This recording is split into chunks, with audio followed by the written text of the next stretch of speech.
When Dougie Bedinger was just a few days old, his parents were told he'd never play sports. But as Matt Zahn found out, not only has he overcome the odds, he's now helping to inspire others. It's a familiar sound of summer. Dougie Bedinger plays travel ball with the Rhino Sports Academy in Shorewood. It's pretty good. I played with one of my teammates for years. It's pretty exciting just to be able to show up every weekend and know who he is and what he's gone through, and being able to compete with peers that are trying to fight for going to college and looking at scholarships, and him being included is it's pretty cool to watch. Doug Bedinger mentioned all that his son has gone through.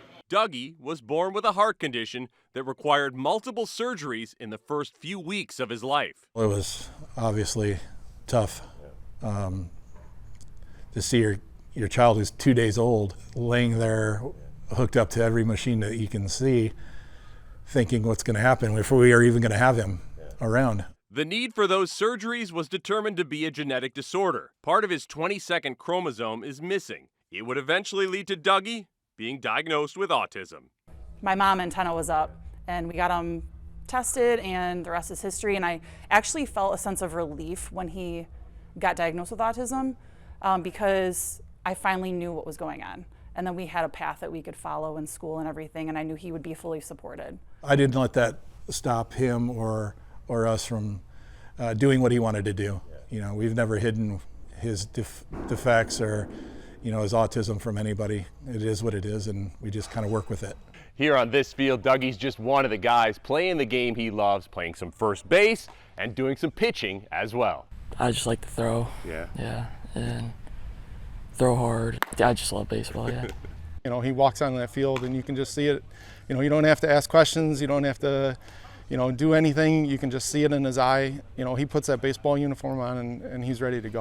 Just to see him love something so much in life, that's all we could ask for. We're extremely proud of him. And again, embracing his autism. That's what I'm most proud of, is that he's not afraid to be who he is. Dougie really embraced his autism recently when he got the opportunity to design a special glove for Chicago-based Wilson Sporting Goods in connection with Autism Speaks. They invited us to Wilson headquarters in Chicago. Dougie got the big league experience. He went in, they kind of showed us around the facility. He sat down with their glove designer. He was awesome. They hashed everything out on what he wanted. He actually did the first baseman's mitt and a pitcher's glove as well. It was scary at first. Yeah. And then I was pretty nervous, and then they put it on the school website, holding my gloves up. What did your teammates and friends think of that? They like it. His teammates weren't the only ones who liked it. Wilson sells the glove on their website, and Detroit Tigers first baseman Spencer Torkelson showed his love for Dougie's glove on social media. Dougie just wants to keep showing off his skills playing the game he loves. In Shorewood, Matt Zahn, CBS News Chicago.